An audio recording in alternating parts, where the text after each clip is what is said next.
This is Ombudsman Radio. My name is Joseph Thomas, and we are going to dissect certain topical issues concerning Nigerians, what is happening in the face of Nigeria today. And of course, as you do know, we usually go in depth about happenings in Nigeria, and that's what we're going to do. What is happening in Nigeria today? We're going to talk about something that concerns every Nigerian, what is happening in the political arena, and as well as your views and opinions on this will be highly appreciated in the comment section. I'm not the only person in the studio. With me is a very special guest by my side. It's a pleasure to have you on the show. Thank you very much for having me. Please, can you tell us your name and who you are? My name is Samuel Tondinowo, a public analyst, also a consultant in agriculture and finance. All right, so welcome to the show, sir.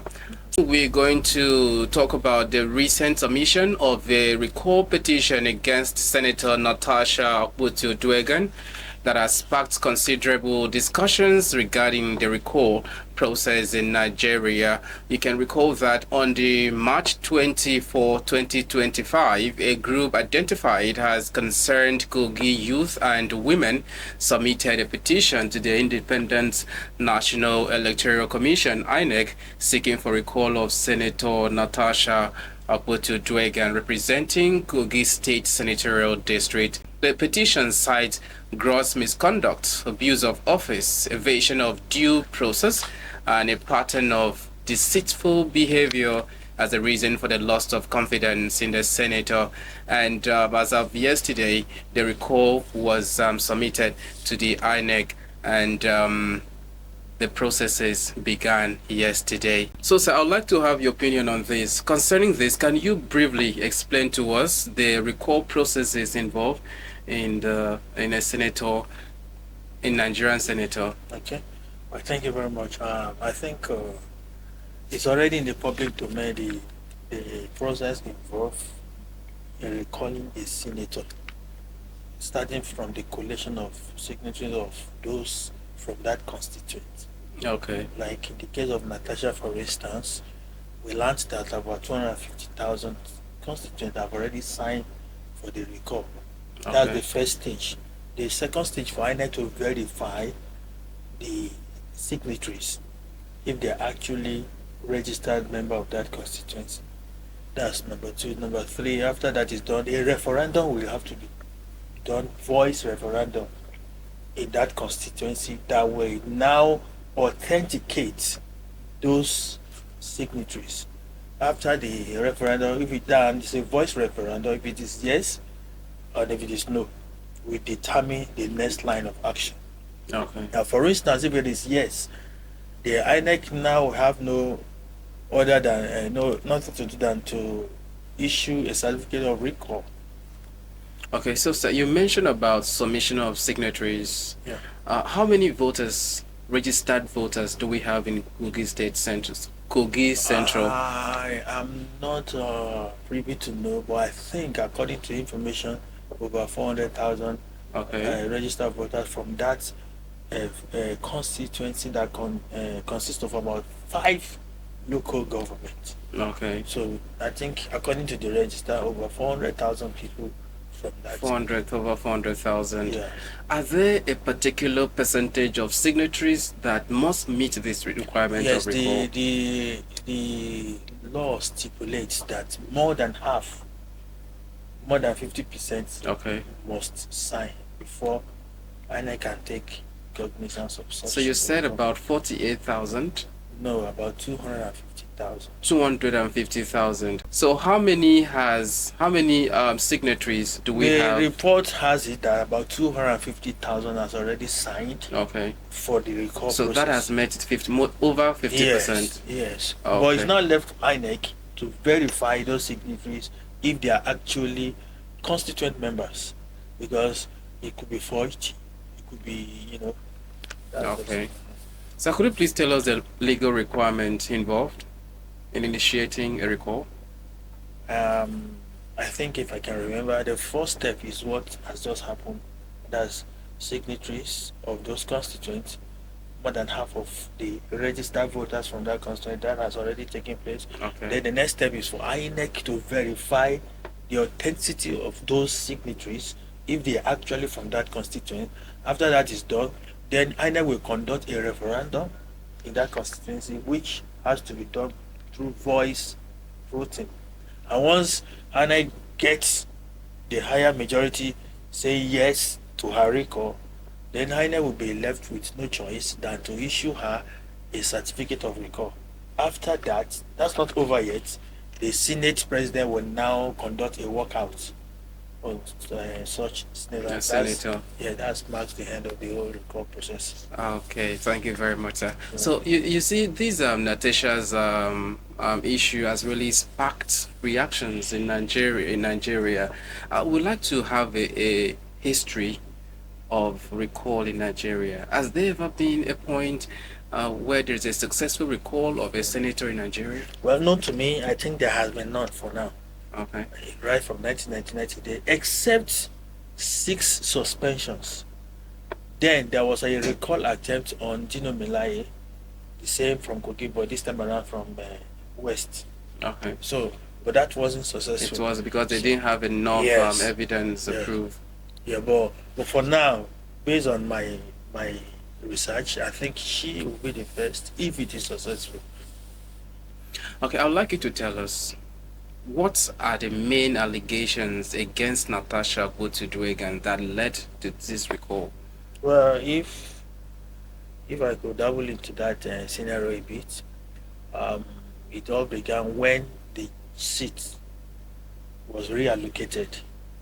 So, and then she felt, no, this is an injustice to her. This is marginalization. This is whatever. And then the issue of sexual harassment now came up, and then people were of the opinion, why now? Why not before or after? Why is it that now that we're asking you to change your seat, you are raising the issue of sex harassment? So, I think, but Senate maintained that she wasn't suspended because of the sexual harassment allegation. It was based on misconduct and her refusal to adhere to the rules of the Senate during occasioned by the changing of seats.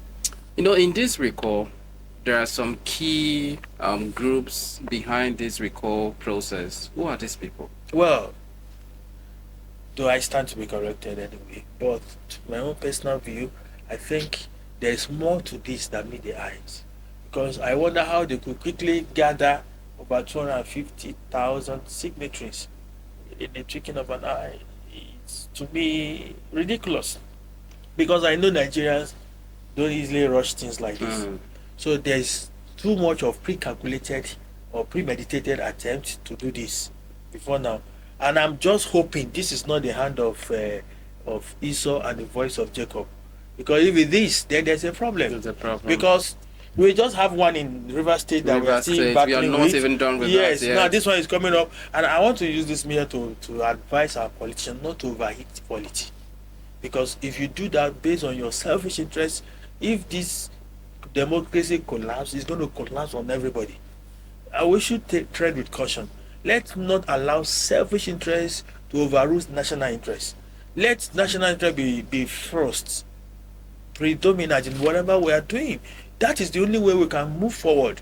But in the process of allowing egocentric or when you are too ambitious, when you are too power, drunk, and you have this inordinate ambition all the time.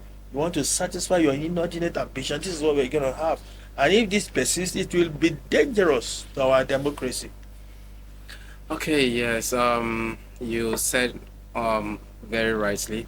So what has been INEC's response since the petition was submitted? Sorry, the recall was submitted. What has been the INEC's response so far to the petition? Well, I think INEC, to me, they are indifferent about it. They are not taking any side. That is good.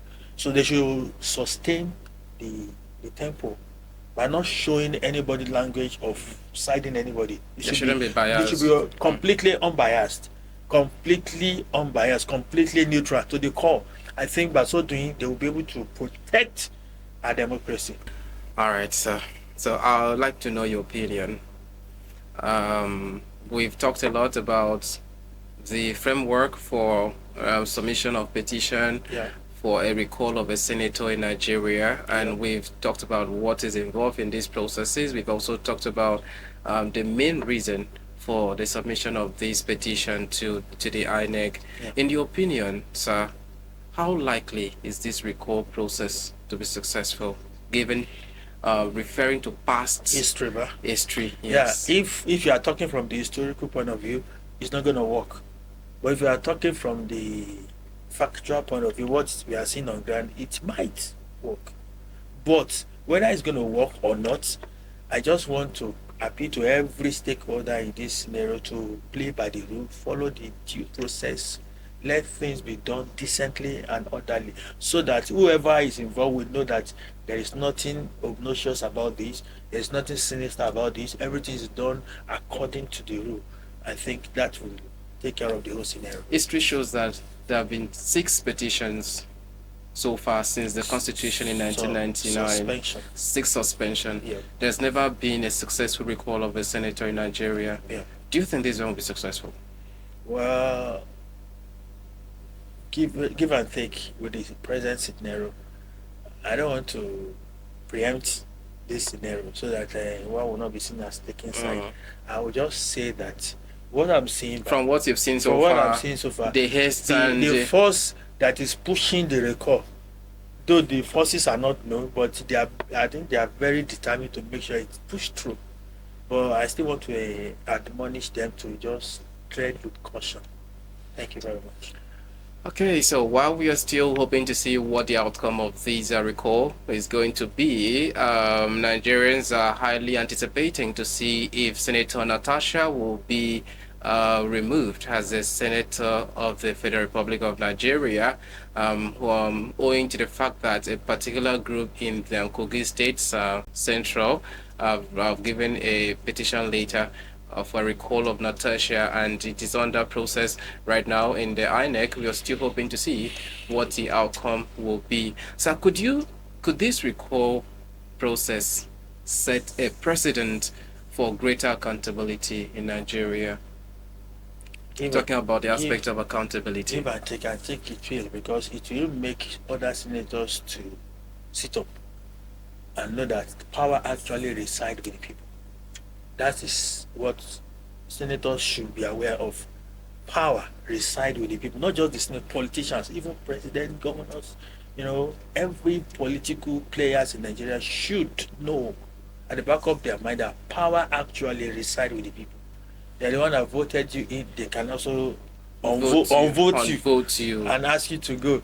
So if they have this at the back of their mind, I think it will make everybody to sit on, because some politicians believe, some people believe that the easiest way you can make money in Nigeria is to be a politician, because once you're there, nobody will sack you. It's not gonna be. It's not gonna be business as usual.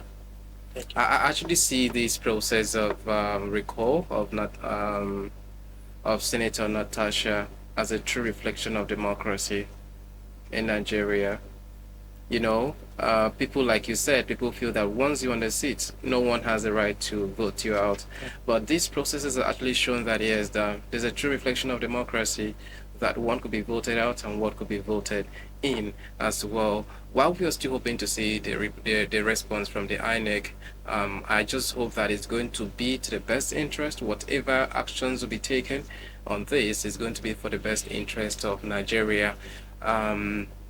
But whatever action is taken, what do you think is going to affect? How might it affect political dynamics in Kogi State and beyond? It will definitely affect both locally and internationally. It's going to either make or mar our image internationally and locally.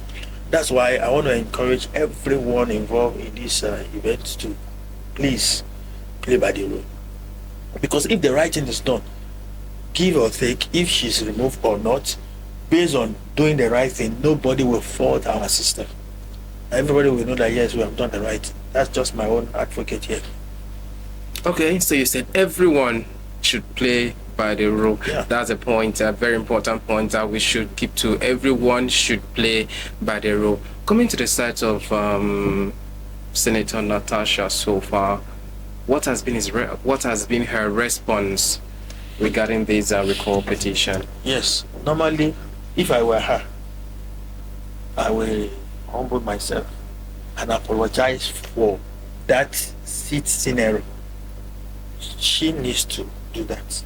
If I were her, there's nothing wrong in that. Anybody can be wrong. Nobody is fallible except God. Of course. Anybody right. can be wrong. So there's nothing wrong in saying, okay, I'm sorry for my actions regarding the seat arrangement. But I still want to say that the allegation should be investigated for posterity's sake, so that nobody will be.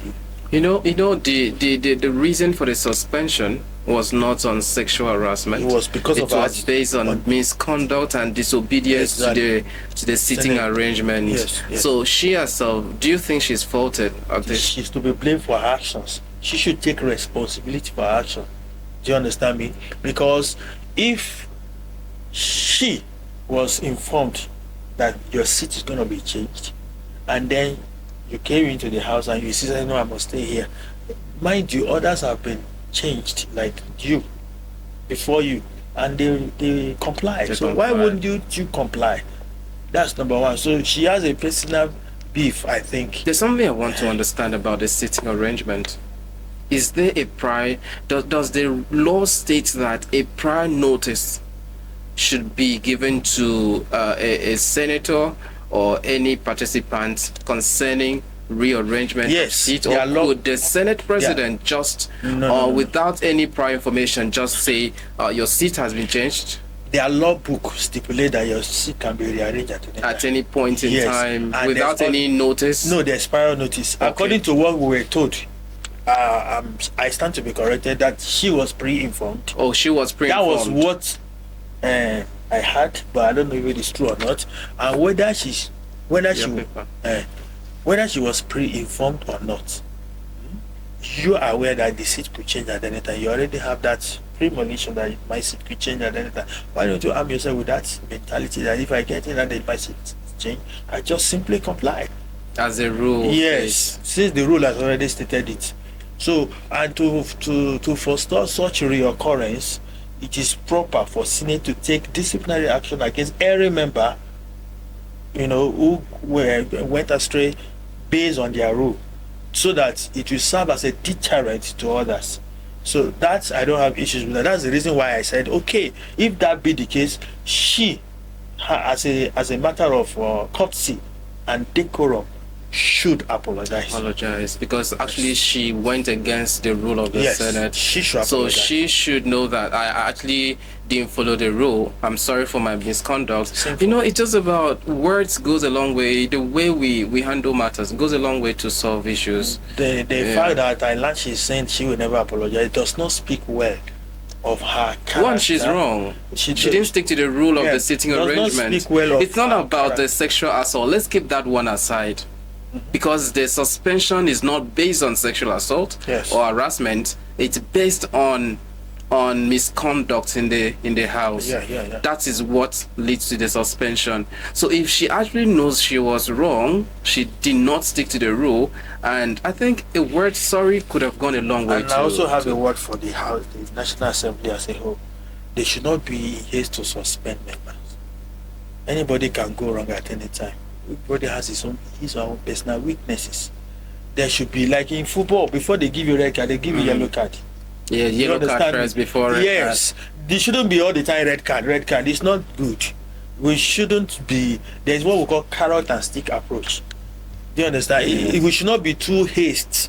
We should not be too in hurry to discipline somebody. Anybody can fall into that trap at any time. What I suggest, or what I want to suggest, is that they should have given her a warning. There should have been leniency. Yes. Yeah, like you are warned for the opt-in time. If such repeat, we will have no choice than to suspend. This was our first time. I wouldn't know, but I think so. But it's proper for House to at least be a little bit lenient in their disciplinary, disposition to members. Okay, so far so good. We have talked a lot about the recall petition submitted by a certain group of the Kogi Central and concerning Senator Natasha Akpoti-Uduaghan, and which is hitting in the Senate and in the INEC currently, and we're still hoping to see what's going to happen at the end of it. So we've talked a lot on this, and what's your opinion on this? Do you think that Senator Natasha deserved to be removed as a senator of the Federal Republic of Nigeria, or do you think that she should be given leniency concerning her misconduct and all that has happened? What is your take on this? You can do well to leave a comment on the comment section of this video to express your viewpoint on this matter. Thank you so much for staying with us. Don't forget to follow us on all our social media handles. We're on Facebook, Instagram, TikTok, and YouTube at Ombudsman Radio Nigeria, and on X account at Public Complaints Commission, Ombudsman Radio Nigeria. Thank you once again for being a part of this program. My name remains Joseph Thomas, and on this program with me was Mr. Samuel. All right, sir.